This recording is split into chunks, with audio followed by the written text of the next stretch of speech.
دعوت اسلام تیری دھوم مچی ہو.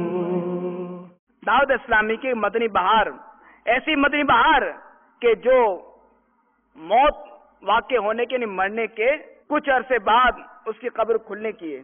باب المدینہ کراچی کے علاقے گل بہار کے ایک ماڈرن نوجوان بنام محمد احسان دعوت اسلامی کے مدنی ماحول سے وابستہ ہوئے اور امیر اہل سنت دعوت برکاتہم العالیہ کے ذریعے سرکار بغداد حضور غوث پاک رضی اللہ تعالیٰ عنہ کے مرید بن گئے. سرکار غوث اعظم رضی اللہ تعالیٰ عنہ کے مرید تو کیا ہوئے، ان کی زندگی میں مدنی انقلاب برپا ہو گیا. چہرہ ایک مٹھی داڑھی کے ذریعے مدنی چہرہ بن گیا اور سر پر مستقل طور پر سبز امامے کا تاج جگمگ جگمگ کرنے لگا.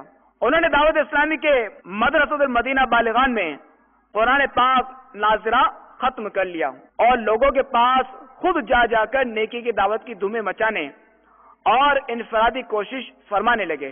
ایک دن اچانک انہیں گلے میں درد محسوس ہوا، علاج بھی کروایا مگر درد بڑھتا گیا جوں جو دوا کی کہ مصداق. گلے کے مرض نے بہت زیادہ شدت اختیار کر لی، یہاں تک کہ قریب المرگ ہو گئے. اسی حالت میں انہوں نے امیر اہل سنت دعوت برکاتہم العالیہ کے مطبوعہ مدنی وصیت نامہ کو سامنے رکھ کر اپنا وصیت نامہ تیار کروا کر دعوت اسلامی کے اپنے علاقے کے ذمہ دار کے سپرد کر دیا اور پھر صدا کے لیے آنکھیں موند لیں.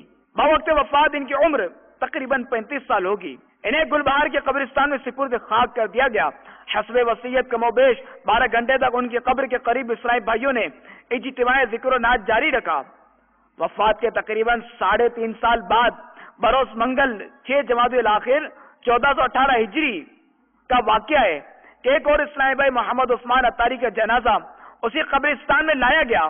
کچھ اسلامی بھائی مرحوم محمد احسان اتاری رحمت اللہ تعالی کی قبر پر فاتحہ کے لیے آئے تو یہ منظر دیکھ کر ان کی آنکھیں پھٹی کی پھٹی رہ گئی کہ قبر کی ایک جانب بہت بڑا شگاف ہو گیا ہے اور تقریباً 3.5 سال قبل وفات پانے والے مرحوم محمد احسان اتاری سر پر سبز امام شریف کا تاج سجائے خوشبودار کفن اوڑے مزے سے لیٹے ہوئے ہیں. آنن فانن یہ خبر ہر طرف پھیل گئی اور رات گئے تک زائرین محمد احسان اتاری کے کفن میں لپٹے ہوئے تر و تازہ لاشیں کی زیارت کرتے رہے. تبلیغ قرآن و سنت کے عالمگیر غیر سیاسی تحریک دعوت اسلامی کے بارے میں غلط فہمیوں کا شکار رہنے والے افراد بھی دعوت اسلامی والوں پر اللہ تبارک و تعالیٰ کے اس عظیم فضل و کرم کو کھلی آنکھوں سے مشاہدہ کر کے تحسین و آفرین پکار اٹھے اور دعوت اسلامی کے محب بن گئے.